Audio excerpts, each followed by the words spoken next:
ओम नमः परमहंसाय स्वादितचरणकमलचिन्मकरन्दाय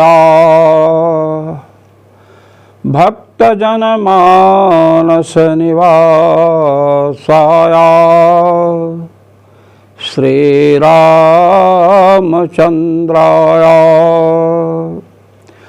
यत्र यत्र रघुनाथकीर्तनं तत्र तत्र कृतमस्तकाञ्जलिं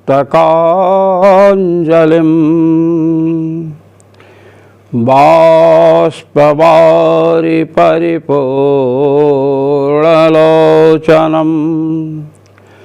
मारुतिं नमत राक्षसान्तकम्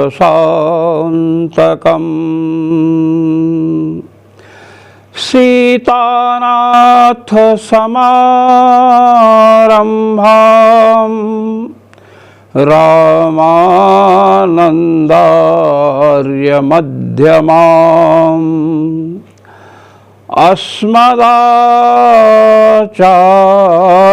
पर्यन्ताम् वन्दे गुरुपरम्परां वन्दे गुरुपरम्परां सर्वेश्वर श्रीरघुनाथो विजयते तराम। पूर्व में तेजो अधिकरण आया। यहाँ पर 4 सूत्रों से पूर्व पक्ष प्रस्तुत हुआ। तेजोतस्तथा तेज की उत्पत्ति छांदोग्य श्रुति से बतलाई गई कि परमात्मा से होती है, और तैत्तिरीय श्रुति कहती है कि तेज की उत्पत्ति वायु से होती है। ऐसे ही जल के विषय में है, जल की उत्पत्ति तेज से होती है, और छांदोग्य में बतलाया गया तदपो असृजत, परमात्मा ने जल की सृष्टि की। इसी प्रकार पृथ्वी के विषय में चर्चा है। त अन्नम असृजंत, छांदोग्य में कहा गया कि जल ने पृथ्वी की सृष्टि की, अर्थात जल से पृथ्वी उत्पन्न हुई।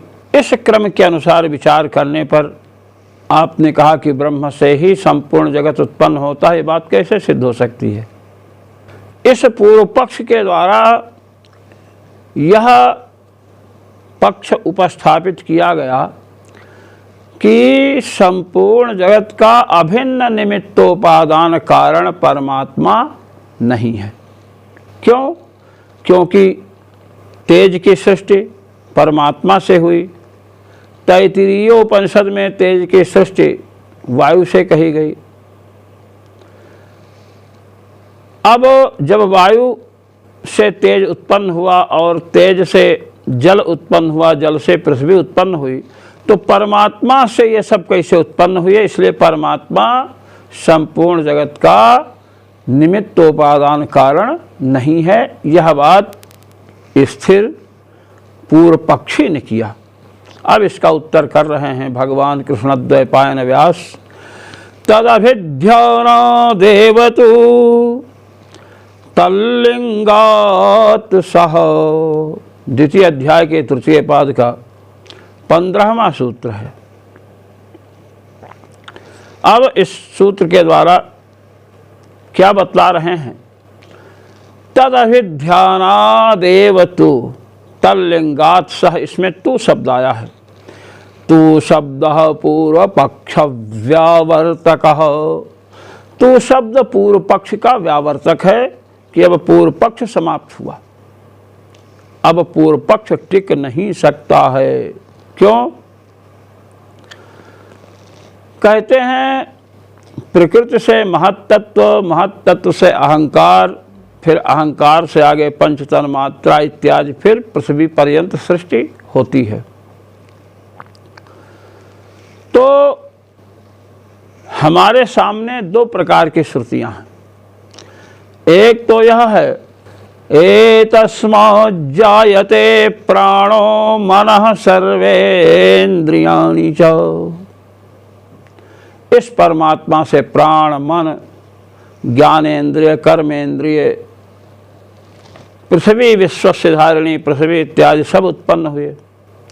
तो साक्षात सृष्टि का कथन है परमात्मा से। और तैत्तिरीय आदि उपनिषदों में वायु की सृष्टि आकाश से है, अग्नि की सृष्टि वायु से है, वायु से अग्नि उत्पन्न हुई, अग्नि से जल उत्पन्न हुआ, जल से पृथ्वी उत्पन्न हुई। तो वहाँ पर ब्रह्म से सृष्टि नहीं कही गई। तो परस्पर विरोधाभास प्रतीत हो रहा है, श्रुतियों में परस्पर विरोध दिख रहा है। दूसरी बात, आपने कहा कि ब्रह्म ही संपूर्ण चराचर जगत का निमित्त और उपादान कारण है, यह बात भी नहीं सिद्ध हो रही है। तो कहते हैं भगवान कृष्ण द्वैपायन व्यास भगवान बादरायण तदभिध्यानो देवतो तल्लिंगोत्सह। कहते सुनिए,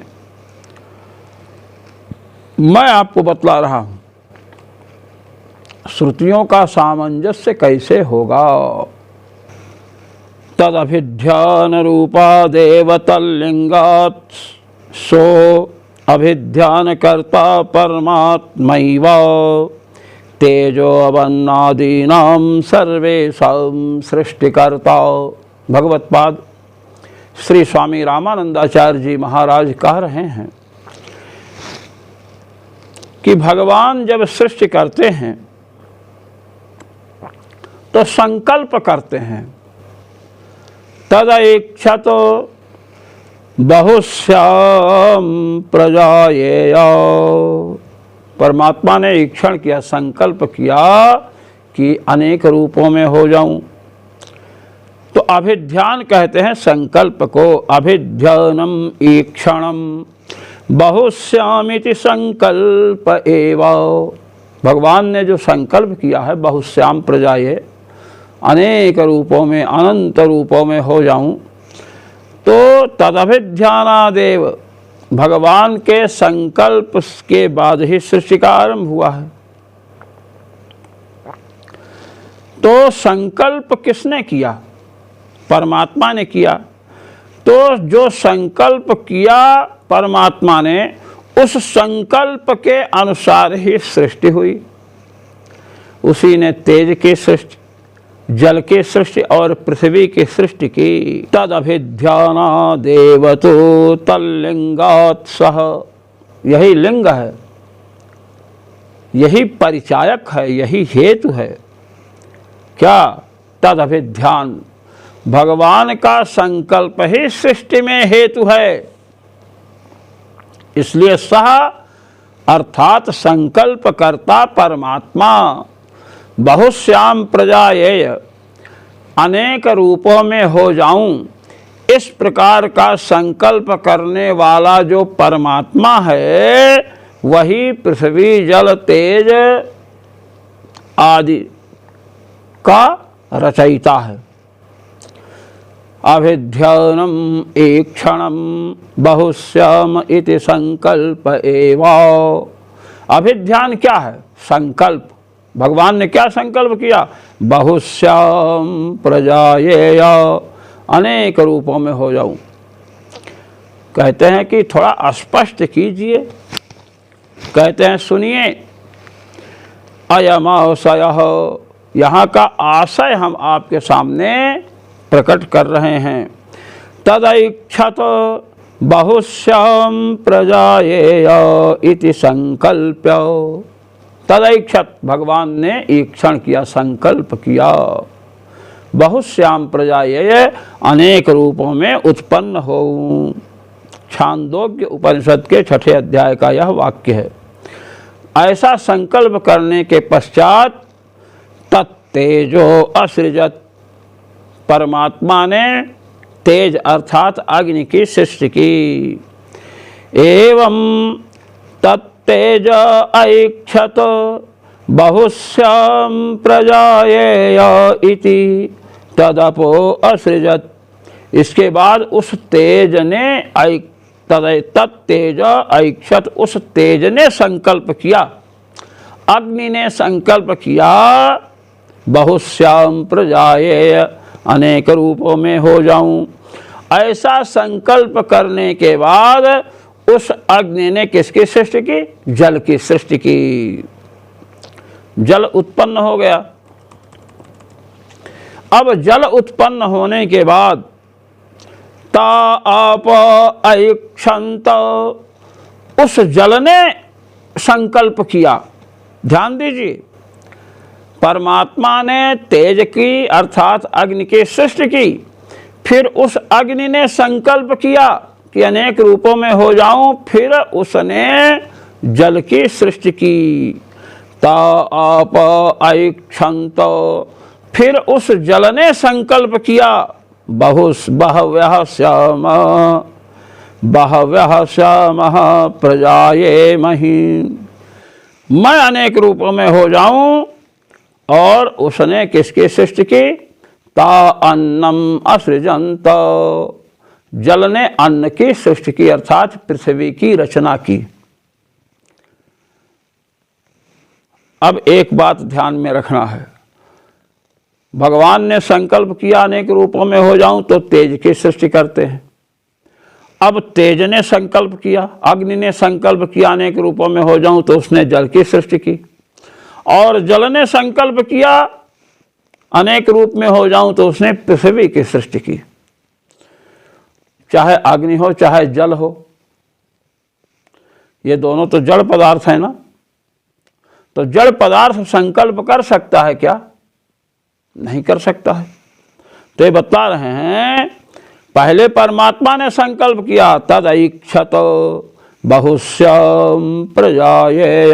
तो कहते हैं सबसे पहले संकल्प करने वाला अनेक रूपों में हो जाऊं, वह कौन है? अनेक रूपों में होने का संकल्प करने वाला परमात्मा है। उसने तेज की सृष्टि कर दी, अग्नि की, और अग्नि ने संकल्प किया, अग्नि तो अचेतन है। जल ने संकल्प किया, जल भी अचेतन है। तो अचेतन कोई संकल्प कर सकता है क्या? संकल्प किसका धर्म है? संकल्प कौन कर सकता है? संकल्प तो चेतन का धर्म है। कहते हैं इत्यात्मनो बहुभवन संकल्प रूपे क्षणस्य तेजः प्रभृति शरीरत्वेन आत्म सृष्टिकरण सामर्थ्यस्य च परमात्मना एव संभवात्। भगवत पाद जगत गुरु श्री स्वामी रामानंदाचार्य जी महाराज कह रहे हैं कि पहले बृहदारण्यक में अंतर्यामी ब्राह्मण में यह बताया जा चुका है कि पृथ्वी जिसका शरीर है, जल जिसका शरीर है, यह पृथिव्याम तिष्ठन, ये बात आगे आएगी। जल जिसका शरीर है, तेज जिसका शरीर है, वह परमात्मा है। तो तेज ने इच्छा किया, संकल्प किया, तो तेज तो अग्नि तो जड़ है, जल भी जड़ है। तो तेजः शरीरक जो परमात्मा है, अग्नि जिसका शरीर है, ऐसे अग्नि शरीरक परमात्मा ने संकल्प किया, जल शरीरक परमात्मा ने संकल्प किया। वही बता रहे हैं, बहुभवन संकल्प रूपे क्षण से, अनेक रूपों में होने का जो संकल्प रूप ईक्षण है, संकल्प रूप इच्छा है, वह तेजः शरीरक परमात्मा ने किया। तेज जिसका शरीर है, जड़ अग्नि या जड़ तेज संकल्प नहीं कर सकता है, उस तेज के अंदर निवास करने वाला परमात्मा संकल्प कर रहा है। एक बात आपको और बताते हैं, आपने पुराणों की कथा जब सुनी होगी तो सुना है कि जब पृथ्वी पर पाप बढ़ जाता है तो पृथ्वी गोरूप धारण करके भगवान ब्रह्मा के पास जाती है। अब आप देखिए, ये जो पृथ्वी है जिस पर अपने लोग निवास कर रहे हैं, यदि यह भौतिक पृथ्वी जो है यह रूप धारण करे गऊ का, तो अन्य प्रजा कहाँ जाएगी? लोग रहेंगे कहाँ? तो इस पृथ्वी का अधिष्ठात्री देवता जो है, जो जीव निवास करता है, पृथ्वी का अभिमानी जो देवता है, संकल्प करके और गो रूप धारण करके ब्रह्मा जी के पास जाता है। तो ऐसे ही पृथ्वी, जल, तेज, वायु, आकाश जितने भी पदार्थ हैं सब किसके शरीर हैं? भगवान के शरीर हैं। इसलिए कह रहे हैं तेजः प्रभृति शरीरत्वेन, तेजः प्रभृति, तेज, जल, ये सब जिसके शरीर हैं। और इतनी विशाल लंबी चौड़ी सृष्टि करने की सामर्थ्य भी किसमें है? परमात्मा में ही है, आप में और हम में है नहीं। एक घड़ा बनाने कोई कह दे तो कुंभकार का स्मरण करते हैं, कपड़ा सिलने को कह दे तो दर्जी का स्मरण होता है, और भोजन बनाने को कोई कहे तो रसोइये का स्मरण होता है। भोजन बना नहीं सकते हैं, जो भोजन बनाते हो कपड़ा नहीं सिल सकते हैं, जो कपड़ा भोजन दोनों कर सकते हो घड़ा नहीं बना सकते हैं, और भी बहुत से कार्य हैं जो नहीं कर सकते हैं। संपूर्ण कार्यों को संपन्न करने की सामर्थ्य केवल परमात्मा में है। इसलिए कहते हैं अनंत सृष्टिकरण सामर्थ्यस्य च परमात्मना एव संभवात्, परमात्मा में ही अनंत सृष्टि रचने की शक्ति है। इसलिए परमात्मा, तेज के अंदर निवास करने वाला परमात्मा ने संकल्प किया, जल के अंदर निवास करने वाले परमात्मा ने संकल्प किया, तेज आदि ने संकल्प नहीं किया। क्यों? तेज आदीनाम अचेतनानाम तदसंभवात्, तेज हो चाहे जल हो, अग्नि हो चाहे जल हो, चाहे पृथ्वी हो, कोई भी हो, ये सब तो अचेतन है। अचेतन का धर्म नहीं को संकल्प करे, संकल्प तो चेतन का धर्म है। तो जिस चेतन ने, सर्वज्ञ परमात्मा ने सृष्टि के आरंभ में संकल्प किया था, तदैक्षत बहुश्याम प्रजायेय, भगवान ने संकल्प किया कि मैं अनेक रूपों में उत्पन्न हो जाऊं। इसी प्रकार वही परमात्मा तेज के अंदर, जल के अंदर विराजमान है, और तेजः शरीरक, जल शरीरक परमात्मा संकल्प कर रहा है। इसलिए कहा गया क्या? तत्तेज ऐक्षत, उस तेज ने, उस अग्नि ने इच्छा किया। अग्नि तो जड़ है, कैसे इच्छा कर सकती है? इसलिए अग्नि शरीरक परमात्मा ने इच्छा किया, जल शरीरक परमात्मा ने इच्छा किया। तथा च तेज आदीनाम अवाद्युत्पादकत्वानुपपत्ति, इसलिए जड़, तेज आदि जो हैं वे जल आदि के उत्पादक नहीं हो सकते हैं। तेजः शरीरक परमात्मा ही जल का उत्पादक है। संकल्प परमात्मा का है, तो परमात्मा ही तेज से जल को उत्पन्न कर रहा है। परमात्मनस्तु, कहते परमात्मा क्या है? कहे कि परमात्मा के ये सब शरीर हैं, जैसे ही अपना शरीर है। अब शरीर क्या संकल्प करेगा? इसके अंदर निवास करने वाला जीव संकल्प करता है, हमें ये करना चाहिए, वो करना चाहिए, हमें मिथ्या भाषण से बचना चाहिए, हमें सत्य बोलना चाहिए, हमें राष्ट्र के प्रति समर्पित होना चाहिए, हमें नेताओं के समान केवल अपने पार्टी की चिंता नहीं करनी चाहिए, अपितु देश हित का चिंतन करना चाहिए। कहते परमात्मनस्तु यह पृथिव्यां तिष्ठन् इत्यरभ्य या आकाशे तिष्ठन् यस्य आकाशः शरीरम् या आकाशम अंतरो यमयति, बृहदारण्यक के 3 अध्याय का है। इत्येवम् आद्यंतर्यामि श्रुति सिद्धाकाशादि सर्व शरीरस्य सत्य संकल्पस्य विचित्र सृष्टि रचना शक्तिमतः सर्वज्ञस्य आकाश वायु तेजो अवाद्युत्पादकत्वोपपत्तेः। कहते हैं इसलिए यह पृथिव्याम तिष्ठन् अंतरो यमयति, यस्य पृथ्वी शरीरम, पृथ्वी जिसका शरीर है, जो पृथ्वी का नियंत्रण करता है, नियमन करता है, उसकी इच्छा से ही पृथ्वी में क्रियाएं होंगी। तो कह रहे हैं ऐसे आकाश में जो निवास करता है, आकाश जिसका शरीर है, तेज में जो निवास करता है, तेज जिसका शरीर है, तो इससे निकला क्या? तेजः शरीरक परमात्मा ने ही जल की सृष्टि की। फिर ता आप ऐक्षंत, जल शरीरक परमात्मा ने संकल्प किया तो फिर पृथ्वी की सृष्टि हुई। इसलिए बहुभवन का जो संकल्प है परमात्मा का कि अनेक रूपों में हो जाऊं, तो महत तत्व अहंकार, आकाश, वायु, तेज, जल, पृथ्वी पर्यंत विचित्र सृष्टि जो है भगवान की ही है, क्योंकि सब भगवान के शरीर हैं। अब ये बात आ गई ना, जो तैत्तिरीयोपनिषद में कहा गया तस्माद् वा एतस्मादात्मना आकाशः सम्भूतः, और आकाशाद् वायुः, वायोरग्निः, अग्निर्जलम, जलात् पृथ्वी।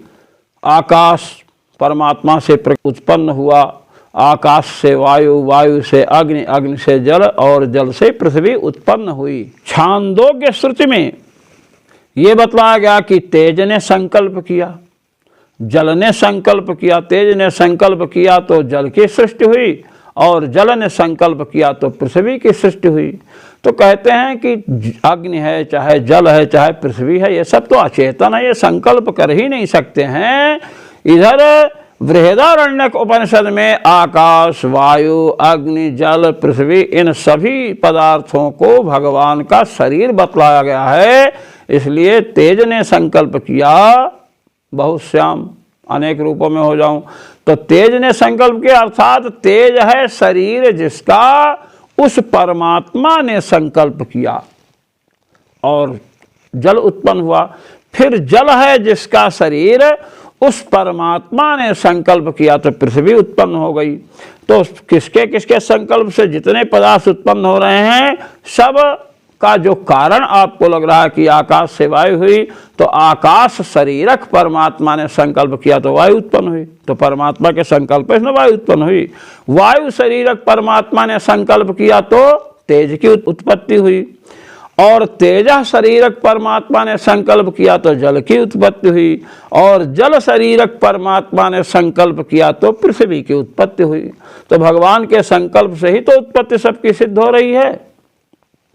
इसीलिए एतस्मात् जायते प्राणो मनः सर्वेन्द्रियाणि च, ये जो वाक्य है अभी आया है, कहते हैं कि इस परमात्मा से ही प्राण, मन, सभी इंद्रियों की उत्पत्ति होती है।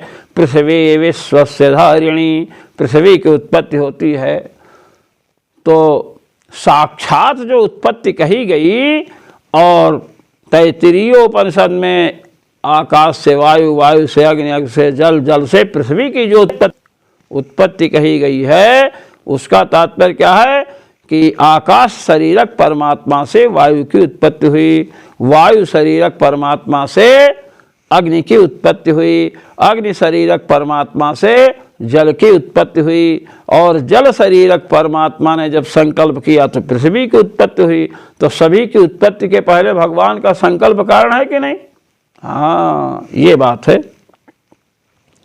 इसलिए जो साक्षात सृष्टि कही गई है भगवान से, वह, और जो परंपरा कही गई, तो वह परंपरा नहीं है, तत्त शरीरक परमात्मा से ही सृष्टि वहां भी हो रही है। इसलिए इत्येवमाद्यंतर्यामि श्रुति सिद्ध आकाशादि सर्व शरीर से, इस प्रकार अंतर्यामी श्रुति से सिद्ध सर्व शरीरक जो परमात्मा है, आकाशादि शरीरक, वायु शरीरक, जल शरीरक, तेज शरीरक जो परमात्मा हैं, सत्य संकल्प हैं, विचित्र सृष्टि रचना की शक्ति है उनमें, इस और सर्वज्ञ है। इसलिए आकाश, वायु, तेज और जल, तथा पृथ्वी के उत्पादक वही भगवान हैं। स एव परमात्मा आकाशादि शरीरः ईक्षण पूर्वकम आकाशादीनाम उत्पादकः इति सिद्धम। वही आकाशादि शरीरक जो परमात्मा है वही संकल्प करते गए और आकाश, वायु, अग्नि, जल, पृथ्वी इन सब की उत्पत्ति होती गई। इसलिए रहस्य क्या निकला कि जो आपने विरोध दिखलाया था कि आकाश से वायु की उत्पत्ति कही गई, वायु से अग्नि की, अग्नि से जल की, जल से पृथ्वी की उत्पत्ति कही गई, और ब्रह्म का लक्षण किया गया यतो वा इमानि भूतानि जायन्ते येन जातानि जीवन्ते यत् प्रयन्त्यभिसंविशन्ति तद विजिज्ञासस्व तद ब्रह्म, जिससे संपूर्ण प्राणी उत्पन्न होते हैं। तो संपूर्ण प्राणियों की उत्पत्ति, वायु की उत्पत्ति तो आकाश से होती, परमात्मा से नहीं होती है। तेज की उत्पत्ति परमात्मा से हुई, किंतु जल की उत्पत्ति तेज से हुई, और जल से पृथ्वी की उत्पत्ति हुई, तो वहाँ परमात्मा से उत्पत्ति तो नहीं की कही जा रही है। तो कैसे ब्रह्म चराचर जगत का अभिन्न निमित्तोपादान कारण हुआ, यह प्रश्न प्रस्तुत हुआ था। इसका समाधान किया कि अंतर्यामी ब्राह्मण में बृहदारण्यक में यस्य पृथ्वी शरीरम यस्य आपः शरीरम यस्य तेजः शरीरम, आकाश, वायु, अग्नि, जल और पृथ्वी इन सबको परमात्मा का शरीर कहा गया है। तो जब सृष्टि की बात आई तो तेज ने इच्छा किया बहुत हो जाऊं, जल ने इच्छा किया, तो तेज और जल तो अचेतन है, इनका धर्म तो इच्छा हो नहीं सकती, संकल्प हो नहीं सकता।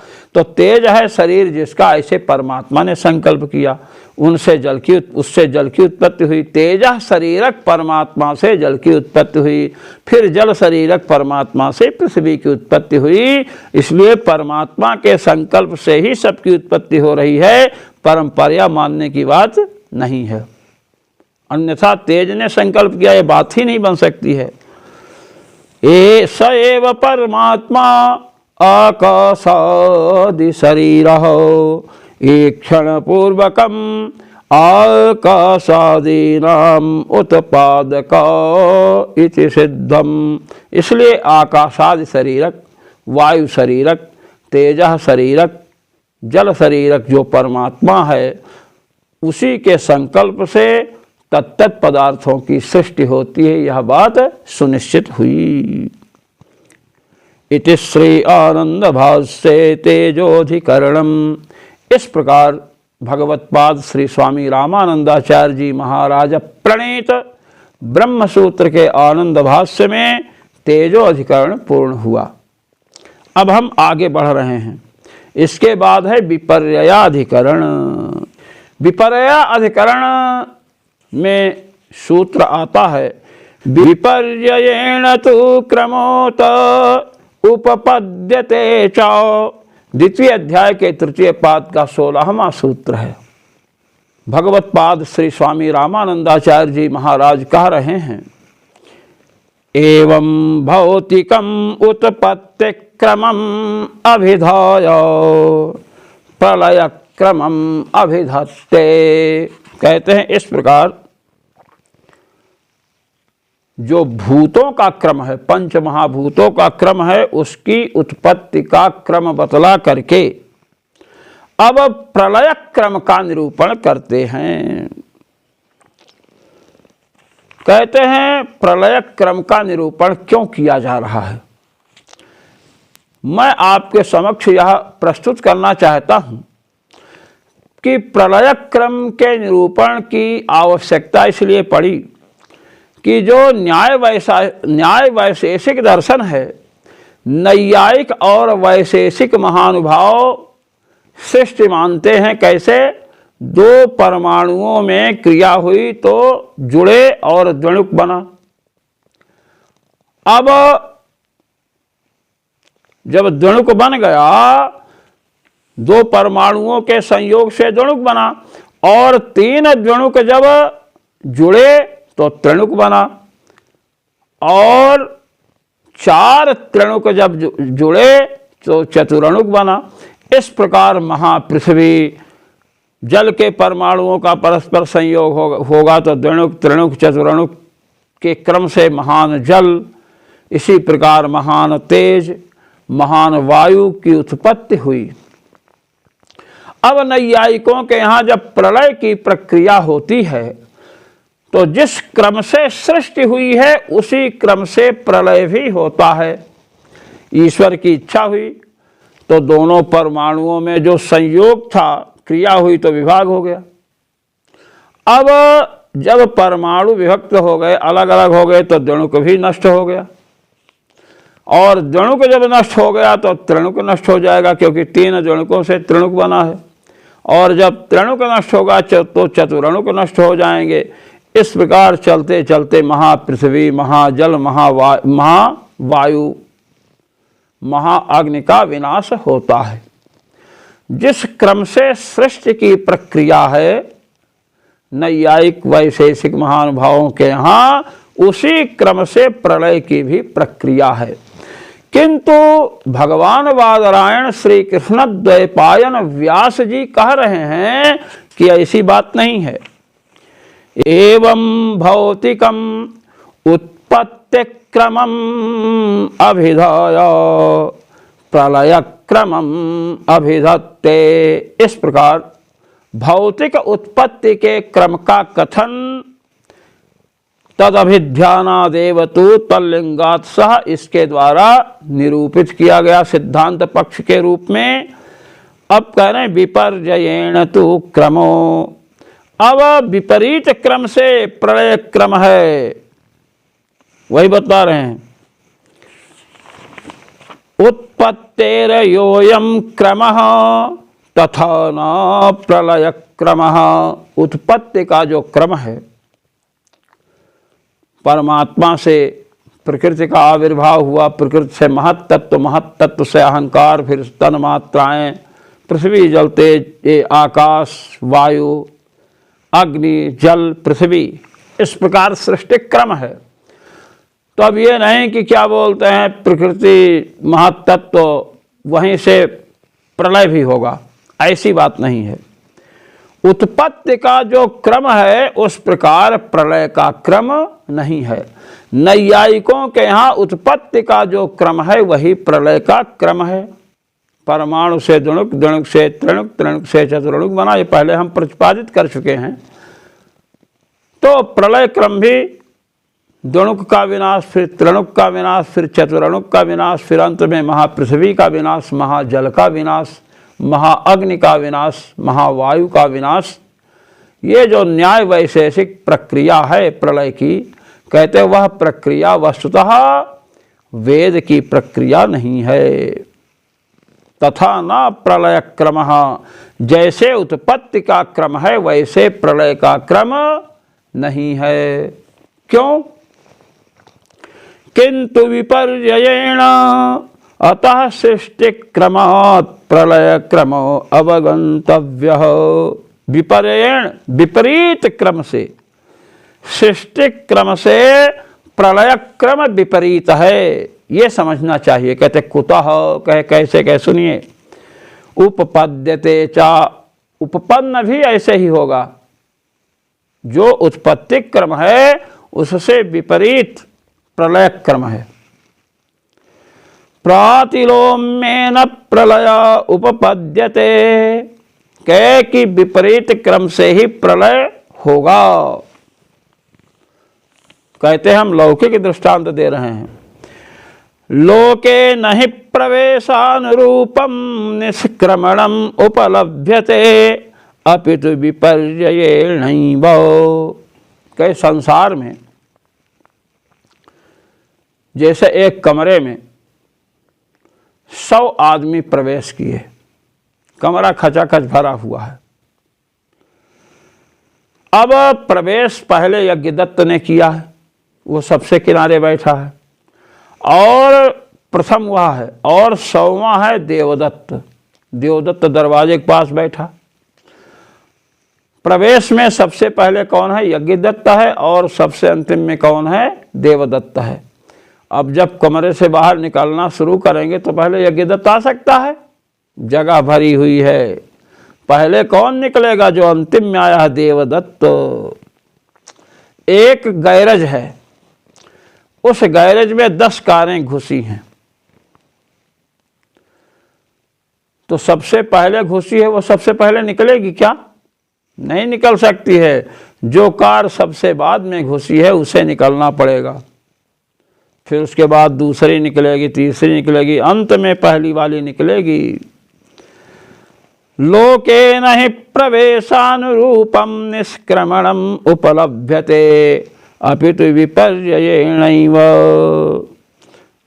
और आप लीजिए,